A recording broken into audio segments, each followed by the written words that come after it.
Olá, meu nome é Jonathan Mendonça, sou poeta. Queria agradecer à Lona Virtual por ter me aberto esse espaço. À mesa, o café amargo, olhos turvos de manhã. Que falta faz dar um trago, já que a morte é o fato dado e a vida, essa coisa vã. Mas o desejo do fumo não me rompe o interdito. Sou eu quem tece o meu rumo, mesmo quando estou perdido. Digo o que digo e reflito. Sou eu quem tece o meu rumo. Isso gostei de ter dito. Sou eu quem tece o meu rumo. Poderado, exclamativo. Sou eu quem tece o meu rumo? Reinaugura-se o conflito. Eu escrevi minha primeira poesia na quinta série. Não significa que eu faça poesia desde então. Era um concurso de escola, eu escrevi, não entreguei. Depois mostrei para a professora falou, nossa, muito bom, vou botar no livro da escola. E eu me empolguei com essa ideia de escrever e desde então escrevo. Sempre muitas vezes com um espaçamento entre uma vez e outra, né? Não ter uma sequência assim, do tipo, desde a quinta série, mas desde então eu escrevo, com vários espaçamentos. Como ocorre essa relação poeta, militante, professor? Primeiro, ela é uma relação muito orgânica, por um lado, porque eu sou uma pessoa, sou um ser, e um ser integrado, eu não sou uma coisa só. Acho que ninguém é uma coisa só. Ninguém é só professor. Quem é professor também é alguma outra coisa que conforma o seu ser. No caso, o meu ser poeta. Então, pra mim é algo bastante natural por algum lado. Por outro lado, é bastante problemático, que é o problema do tempo. A sociedade capitalista ela nos exige uma produtividade, né? E a poesia ela nos exige ócio. Recentemente eu li do Ariano Suassuna, A Farsa da Boa Preguiça, né?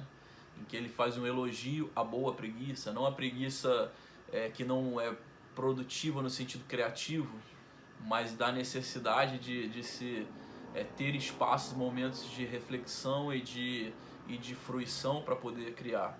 A gente sabe que a classe trabalhadora quase nunca tem a possibilidade de fruir desses momentos.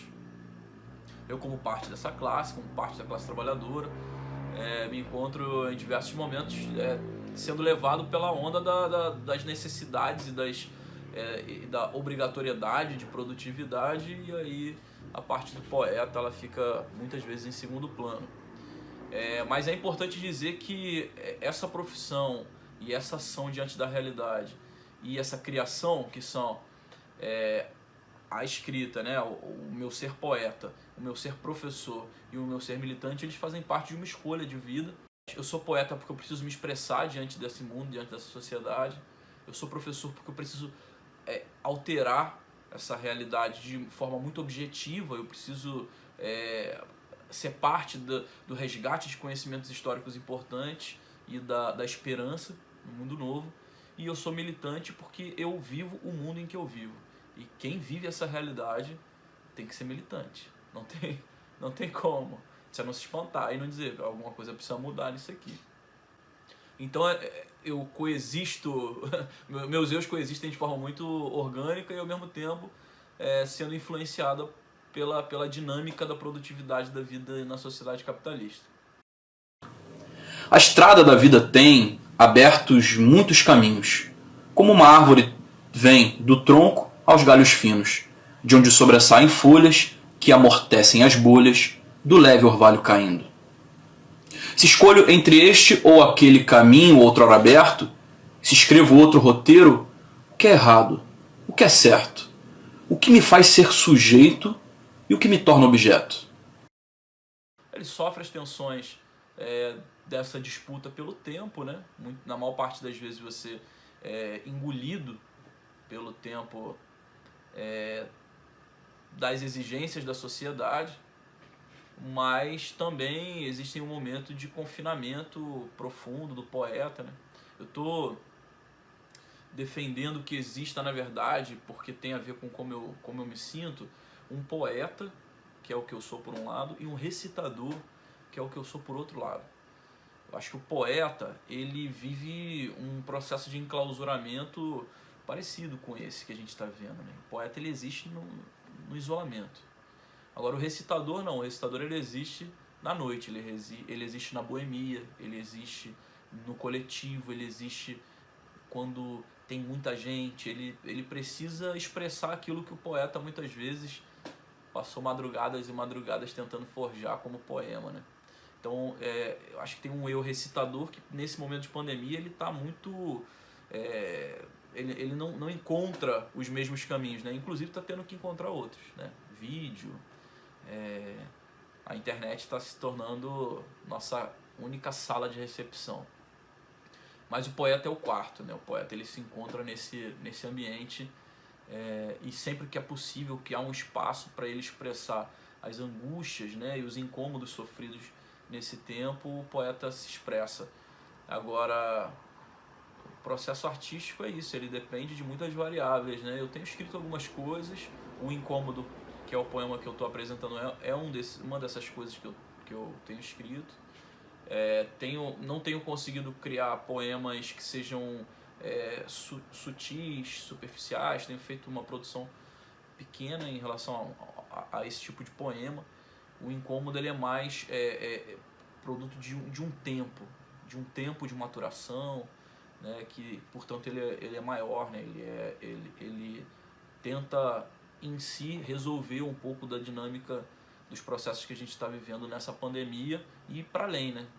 Processo histórico que gera, que nos traz até aqui.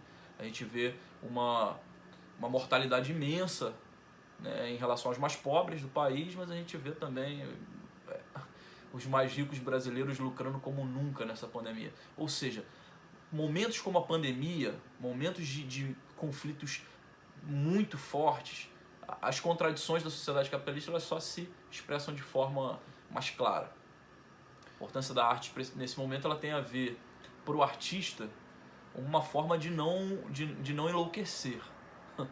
A arte é a terapia do artista, é o que nos permite algum grau de sanidade. A gente precisa de um processo quase catártico, de tentar entender de forma sensível a realidade que tanto nos afeta. Muitas vezes a gente pode explicar numericamente, eu vejo o jornal, é impressionante. Hoje 1000 mortos, amanhã, mas como que isso interfere subjetivamente nos sujeitos é só a arte que pode dizer. Acho que esse é o papel da arte pro artista enquanto sujeito. Agora, para a pessoa que está diante de uma obra ou da arte em si, para essa pessoa a arte tem outros sentidos, outros efeitos, e ela que tem que me dizer. Eu não sei. Eu acho que tem um efeito contemplativo, né? Uma importância contemplativa, mas também tem uma importância reflexiva. Tem muitos poetas que têm medo de determinadas palavras porque soam panfletárias, né? Eu tô nem aí para isso. Se tiver que ser panfletária, que seja. Se tiver que causar reflexão, que cause. No outro gole de café, eu redescubro a cozinha de uma casa que não é a casa própria, é a lida, casa que não será minha. Vejo a conta que aparece todo mês de todo jeito. Como a conta, a ideia cresce. O que me torna objeto e o que me faz ser sujeito? Dos barões coloniais à minha mesa vazia, o grão que um tempo atrás era a própria economia, mas com leite ainda faz a mistura conhecida, traz o amargo à boca minha para o desamargor da vida. E trouxe tanto amargor à mão negra, esquecida, que plantava, que colhia, que torrava e que servia, que no entanto teve força para resistir e hoje ainda resiste de extermínios, ditaduras, pandemias, selvagem capitalismo, neocolônia ultramarina, peonagem das parcelas que é a escravidão por dívida, que já se nasce devendo quem não tem pela família a conexão de herança de alguma capitania. O problema é fingir que não está acontecendo nada. Vou falar uma palavra que a maior parte dos poetas tem medo: capitalismo. Na hora de estar lá na universidade estudando, estuda todos os textos, absolutamente falam sobre isso, porque é disso que a gente está falando, é nele que a gente está vivendo. Mas na hora de escrever, finge que não existe. Então acho que a importância da arte, para mim, que sou um poeta que diz coisas que tem que ser dita, né? Acho que a minha poesia, uma necessidade que eu tenho de dizer coisas que eu acho que precisam ser ditas, que muitas vezes não são varridas para baixo do tapete, finge-se que não existe em prol de uma poesia muitas vezes mas que busca o belo. Eu acho que para mim, pelo menos, a poesia ela tem essa importância de gerar confrontos, gerar constrangimentos, explicitar os conflitos.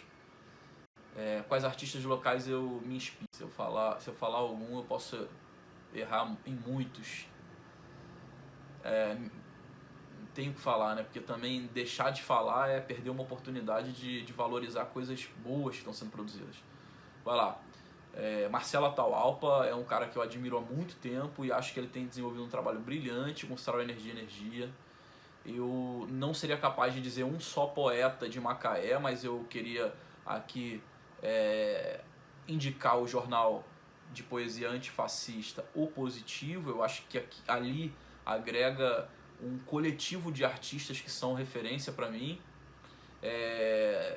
No campo do teatro, eu sou aluno do teatro agora, do Centro de Formações Artísticas aqui de Rio das Ostras.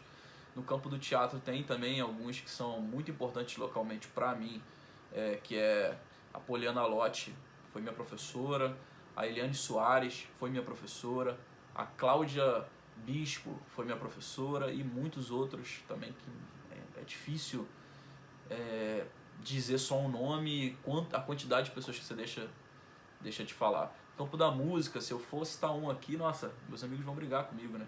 Porque o recitador, ele não é igual ao poeta. O poeta, ele fica em casa, escrevendo. Muitas vezes vai pro bar, mas geralmente ele se afasta para poder escrever. O recitador, ele tá com os músicos, né? Então, o que eu tenho de amigos músicos,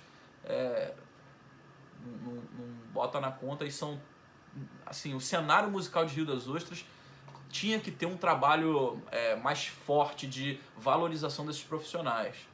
Tá aí, a gente tem grandes nomes que estão no Rio de Janeiro, que vieram daqui, e nós temos aqui grandes nomes também que ainda não saíram, mas que estão construindo um cenário musical maravilhoso aqui. Não sei se eu tenho que citar, vou citar alguns só para não dizer que não falei ninguém, mas meus outros amigos e grandes músicos também não se sintam esquecidos. Vou dizer como representante, né? Acho que a Misha tem um trabalho maravilhoso, o Diogo Spadaro, a Tati Dias, o Jefferson Ferreira. Não dá para continuar citando, porque eu vou com certeza deixar alguém de lado, mas são trabalhos maravilhosos e Rio das Ostras tem um potencial artístico impressionante. É uma pena que não é tão valorizado, né? Primeiro que a relação da cidade com a cultura ela é segregada. É segregado. O projeto de cultura quase sempre é segregacionista. Vou dar um exemplo concreto. Eu vivo numa cidade que é chamada da cidade do Jazz e Blues. Mas ela é a cidade do Jazz e Blues porque ela tem um evento no ano que se chama Jazz e Blues, né? Festival de Jazz e Blues, é conhecido como um dos melhores do mundo e tal. Mas nessa cidade, por exemplo, não há um trabalho nas escolas de educação musical. Não há. Então, criam-se mega eventos, né? Como se fosse a grande sensação, a cidade vira a cidade de Jazz e Blues, mas um monte de gente de fora vem, curte o Jazz e Blues, vai embora, atrai turista, é ótimo para a economia, para os camelôs, é muito bom, mas a cidade culturalmente se desenvolve pouco com isso, ou muito aquém do que poderia se desenvolver. Também impor como a cidade de Jazz e Blues, sendo que é uma cidade que não produz exatamente como hegemonicamente o Jazz e o Blues, é segregar a cidade. Seria necessário descentralizar a produção da cultura e encontrar nos bairros periféricos, né, fora dessa construção central do município, o que é produzido para além do Jazz e Blues. O que se faz aqui? Se produz muita coisa, se produz coisa boa. A Roda dos Três Morrinhos está aí para dizer. E diversas outras experiências que não se coloca. Na verdade, esse poema eu publiquei recentemente. Um vídeo sobre... um vídeo que foi editado, né, com imagens da internet, porque eu estou achando que esse é um bom caminho para expor os poemas. Ele é um poema que ele fala... eu parto da cozinha, eu estou na minha cozinha tomando meu café e olhar para a cozinha, né, esse momento de fazer o café e de parar, porque o momento de café é o momento que você para, né, para pensar. Esse momento, ele me causa reflexões e incômodos. E aí o nome do poema diz muito, né, porque é incômodo, né, eu estou no cômodo, na cozinha, demonstrando os incômodos que a história nos impõe, nos coloca. Eu acho que é um poema que reflete muito do meu fazer poético, que tem a ver com respeitar determinada construção métrica, formal. Eu sinto uma necessidade de construir algo formal.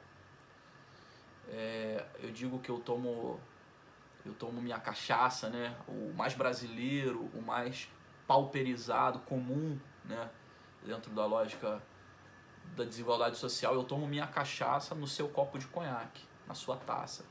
Então eu quero fazer um soneto sobre a realidade do meu povo. Eu quero escrever um poema com versos decassílabos, com versos dodecassílabos, sobre a realidade que a minha gente vive. A nossa vida cabe também nesse poema, e se é necessário escrever um soneto para que você reflita sobre essa realidade, eu vou escrever.